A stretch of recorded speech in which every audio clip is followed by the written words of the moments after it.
Hello students. हर घर पाठशाला की +1 बिजनेस स्टडी की क्लास में मैं उमेश कुमार, प्रवक्ता वाणिज्य, राजकीय वरिष्ठ माध्यमिक पाठशाला पंडोह, डिस्ट्रिक्ट मंडी, आप सभी का हार्दिक स्वागत करता हूं।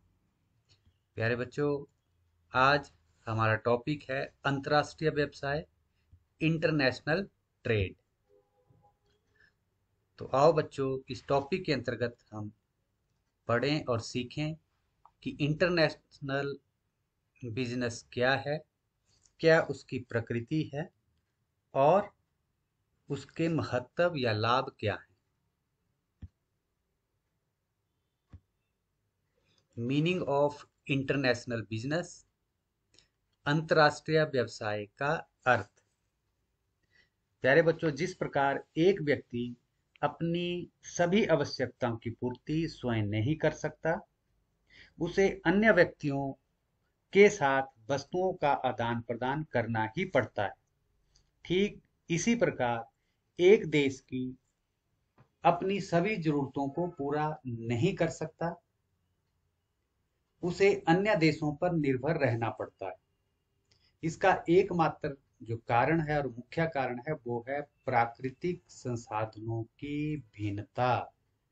तात्पर्य है कि किसी एक देश में कोई वस्तु मौसम के हिसाब से या प्रकृति के हिसाब से ज्यादा उत्पादित होती है, तो किसी देश में कम या किसी देश में नाम मात्र। इस प्रकार जो उत्पादित अतिरिक्त वस्तुएं हैं, उन्हें वह देश अन्य देशों को बेच देता है और जो उसकी आवश्यकता होती है उसे वह दूसरे देशों से खरीद लेता है। कहने का अर्थ है कि कुछ वस्तुएं वह दूसरे देशों को बेचता है, कुछ वस्तुएं वह दूसरे देशों से खरीदता है।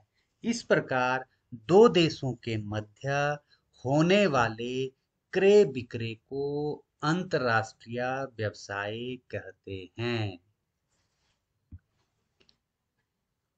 इंग्लिश में बच्चों, international business refer to trade of goods, services, technology, capital and और knowledge across national borders and at a global or international scale. It involves across border transactions of goods and services between two or more countries. International business is also known as globalization। और बच्चों, हिंदी में अगर हम संक्षिप्त में कहें तो अंतर्राष्ट्रीय व्यवसाय का अभिप्राय दो देशों के मध्य होने वाली व्यावसायिक गतिविधियों से है। It refer to business activity taking place between two countries. It is known as international business और हिंदी में अंतर्राष्ट्रीय व्यवसाय या फिर ग्लोबलाइजेशन।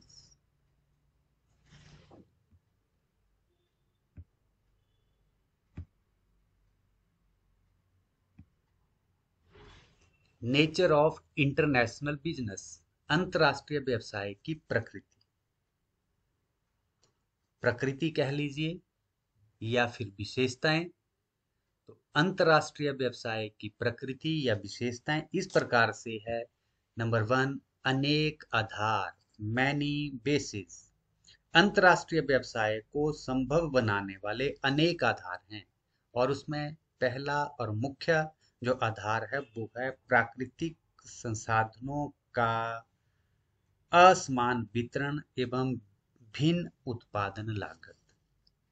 प्राकृतिक संसाधनों की असमानता के कारण कोई भी देश ऐसा नहीं है जो अपनी आवश्यकताओं की सभी वस्तुओं का निर्माण स्वयं कर ले। उसे अन्य देशों की सहायता लेनी ही पड़ती है।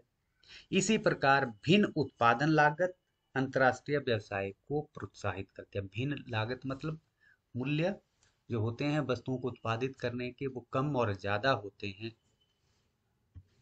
नंबर 2, दो देशों की भागीदारी, इन्वॉल्वमेंट ऑफ टू कंट्रीज। अंतर्राष्ट्रीय व्यवसाय को सार्थक बनाने के लिए दो देशों की आवश्यकता होती है, अर्थात अंतर्राष्ट्रीय व्यवसाय तभी संभव है जब कोई दो देश आपस में व्यावसायिक व्यवहार करते हैं, यानी बिजनेस ट्रांजैक्शंस करते हैं। यानी दो देशों की भागीदारी जो है अंतर्राष्ट्रीय व्यवसाय के लिए अति आवश्यक है। नंबर 3, अपेक्षाकृत अधिक जोखिम, कंपैरेटिव मोर रिस्क। अंतर्राष्ट्रीय व्यवसाय में देसी व्यवसाय की अपेक्षा अधिक जोखिम होता है। इसके अंतर्गत माल बहुत दूरी से आता है, और जो माल है वो ज्यादातर समुद्री रास्ते से आता है, और समुद्र में बहुत से जोखिम पाए जाते हैं, जैसे समुद्री रास्ते में चट्टानें आना, लहरें, तूफान, जलवायु,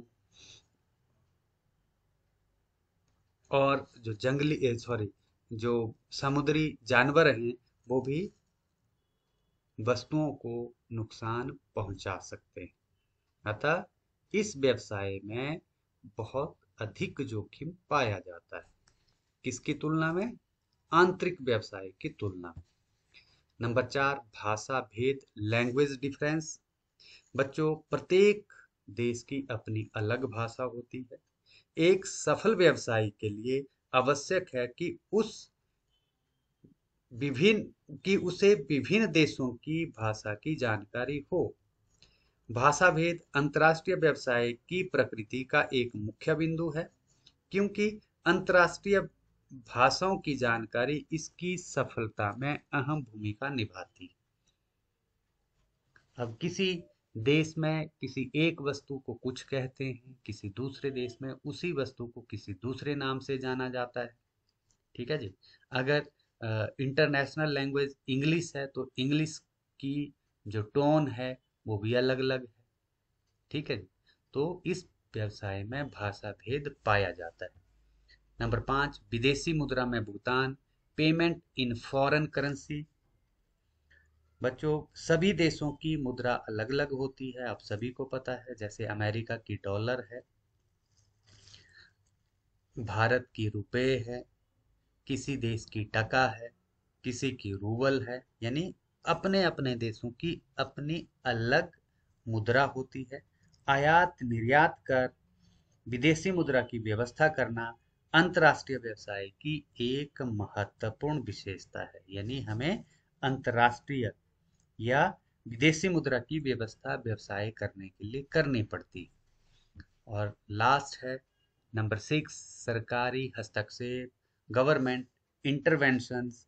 बच्चों, अंतर्राष्ट्रीय व्यवसाय पूर्णतः सरकारी देखरेख में होता है। विदेश से क्रय और विक्रय करने से पहले सरकार से परमिशन लेनी पड़ती है। इसके अतिरिक्त वस्तुओं के आयात निर्यात के लिए समय समय पर लाइसेंस भी लेने पड़ते हैं। ऐसे हम आयात और निर्यात नहीं कर सकते हैं, पहले लाइसेंस लेना पड़ेगा, और लाइसेंस भी कुछ एक पीरियड के लिए मिलता है। ऐसा नहीं कि फॉर एवर एक बार लाइसेंस ले लिया जी हो गया, नहीं। 1 ईयर या 6 मंथ के लिए लाइसेंस मिलता है, उसके बाद वो एक्सपायर हो जाता है, उसे रिन्यू करना पड़ता है। ठीक है जी।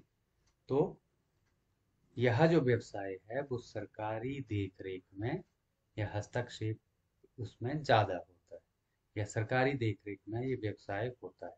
इसमें गवर्नमेंट इंटरवेंशन होती है। तो ये थे विशेषताएं या फिर अंतर्राष्ट्रीय व्यवसाय की प्रकृति। इंपॉर्टेंस ऑफ इंटरनेशनल बिजनेस, अंतर्राष्ट्रीय व्यवसाय का महत्व या लाभ।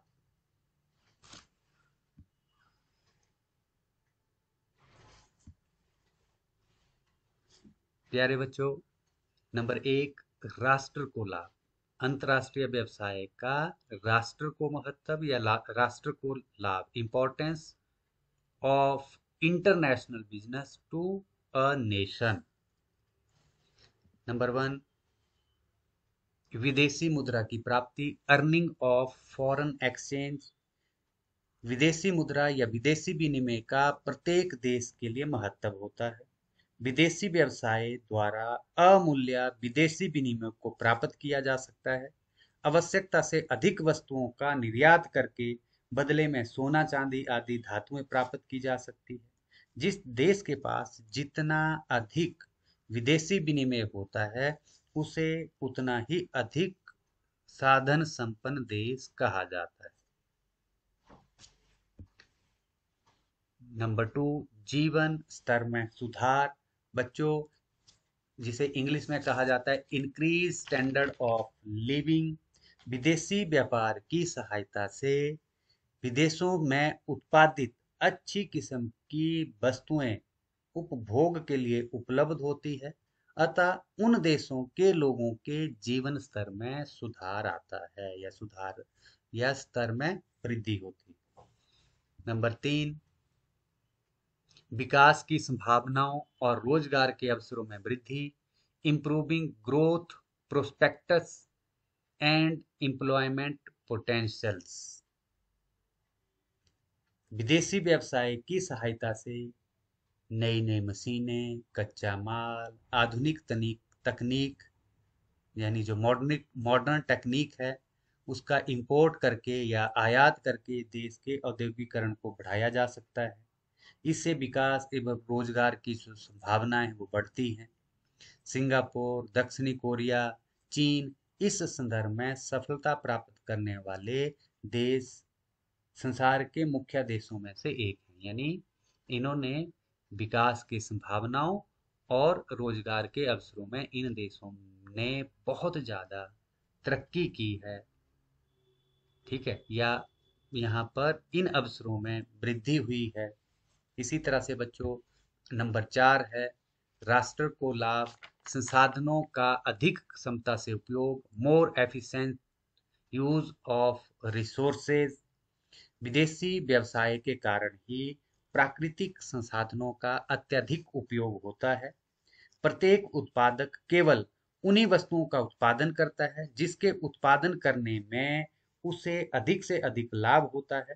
इससे प्रत्येक देश को लाभ पहुंचता है, क्योंकि उस वस्तु को जिसे वह स्वयं अधिक लागत पर उत्पन्न करता था अब कम लागत पर दूसरे देशों से आयात कर सकता है। प्राकृतिक संसाधनों के अनुकूल एक वस्तु का बार बार उत्पादन करने से उसमें विशिष्टीकरण का लाभ भी प्राप्त होता है। यानी उस वस्तु को वो बार बार बना रहा है, बार बार बना रहा है, तो उसमें उसकी स्पेशलाइजेशन हो जाती है। इसी तरह से अंतर्राष्ट्रीय व्यवसाय के फर्मों को लाभ। Importance of international business to firms. Number 1, विकास की संभावनाएं, प्रोस्पेक्टस ऑफ ग्रोथ। अंतर्राष्ट्रीय व्यवसाय उन फर्मों के लिए एक अच्छा विकल्प है जिनके उत्पादों की मांग स्थानीय बाजार में कम हो गई। ठीक है जी, जिनकी वस्तुएं आंतरिक व्यापार में जिनकी डिमांड कम है उनके लिए यह व्यवसाय जो है वो बहुत ही बढ़िया है। ऐसी फर्में अंतर्राष्ट्रीय व्यवसाय में प्रवेश करके अपने विकास के अवसर काफी हद तक वो बढ़ा सकती हैं। नंबर 2, उच्च लाभ की संभावनाएं, प्रोस्पेक्टस फॉर हायर प्रॉफिट। बच्चों, अंतर्राष्ट्रीय व्यवसाय से घरेलू व्यवसाय की अपेक्षा अधिक लाभ प्राप्त होता है, विशेषकर जब घरेलू बाजार में वस्तुओं के मूल्य कम हो। अतः फर्में उन देशों को माल बेचकर भारी लाभ कमा सकती है जहां उनके मूल्य अधिक हों। इसी तरह से नंबर 3 है बढ़ी हुई क्षमताओं का उपयोग, इंक्रीज कैपेसिटी यूटिलाइजेशंस। वे फर्में जिनके पास अतिरिक्त उत्पादन क्षमता है विदेशों में व्यवसाय के विस्तार की योजना बना सकती है। इस प्रकार एक और वे अपनी बेकार पड़ी हुई उत्पादन क्षमता का उपयोग कर सकते हैं और दूसरी ओर बड़े पैमाने के उत्पादन के लाभ प्राप्त कर सकते हैं। नंबर 4, आंतरिक बाजार में प्रतियोगिता से बचाव, way out to intense competition in domestic. बच्चों, उन फर्मों के लिए जो स्थानीय बाजार में भारी प्रतियोगिता का सामना कर रही है, अंतरराष्ट्रीय व्यवसाय की अपनी स्थिति को बनाए रखने का एकमात्र उनका रास्ता है। कहने का अर्थ है कि आंतरिक अपने देश में तो उन्हें काफी कंपटीशन मिल रहा है, बिजनेस बढ़िया से नहीं हो रहा है, कंपटीशन के कारण कम लाभ कमा रहे हैं, लेकिन वह एक नया रास्ता अपना सकते हैं, और वह नया रास्ता है अंतर्राष्ट्रीय व्यवसाय, इंटरनेशनल ट्रेड करके वो इस प्रतियोगिता से बच सकती है। ठीक है जी। तो ये थे प्यारे बच्चों अंतर्राष्ट्रीय व्यवसाय के महत्व या लाभ, जिसमें राष्ट्र को लाभ, फर्मों को लाभ के बारे में हमने डिटेल में चर्चा की। अब बच्चों बात करते हैं अंतर्राष्ट्रीय व्यवसाय का क्षेत्र।